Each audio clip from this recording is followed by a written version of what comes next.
tensions erupted in two districts of Manipur on Saturday night, prompting the suspension of internet services for 5 days in parts of the valley region. The unrest followed the arrest of a prominent leader of the radical group Arambai Tenggol, who was allegedly involved in the abduction of a senior police officer. He was handed over to the Central Bureau of Investigation. The leader, Kanan Singh, a commander of Arambai Tenggol and a former head constable in the Manipur police who was dismissed earlier this year, has been implicated in multiple cases. In a separate incident, the National Investigation Agency also arrested a leader of the Kuki National Army in connection with the murder of a police officer. This arrest triggered discontent among locals.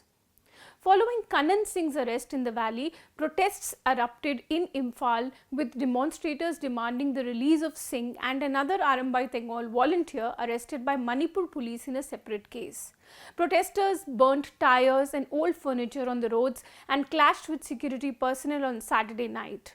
A mob also set a bus on fire in Imphal, and security forces had to fire multiple rounds of tear gas near Kangla Gate, which is just 200 meters from the Raj Bhavan, to disperse the crowd.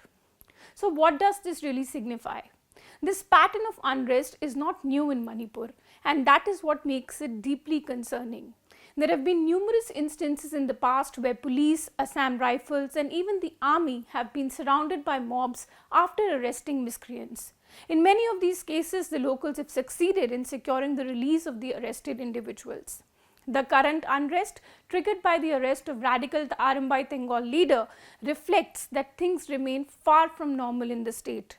It echoes a similar situation from a year ago when a senior officer was assaulted and abducted from his home simply because members of the Arambai Tenggol outfit were taken into custody. And Kanan Singh was a key accused in that incident. The radical Methi group Arambai Tenggol faces numerous allegations, including violence, looting, arson attacks on churches across Manipur. According to sources, Arambai Tenggol was founded in 2020 as a cultural organization, but soon evolved into a radical armed group. On 24 January last year, the outfit summoned legislators to a meeting at Kangla Fort. Remarkably, 37 MLAs and 2 members of parliament, one from the Lok Sabha and one from the Rajya Sabha, responded to the summons and took an oath to protect the integrity of the state. In fact, in that meeting, many of them were also assaulted. The group has since gained an unparalleled level of influence in Manipur to the extent that it is widely seen as operating as a parallel government. This rise has coincided with growing public disenchantment with the official administration's failure to curb the ethnic violence. But since the imposition of President's rule in Manipur in February, authorities have cracked down on Arambai Tenggol, arresting several members and seizing weapons. The ongoing unrest has led to authorities to reimpose curfew and suspend internet services in several districts.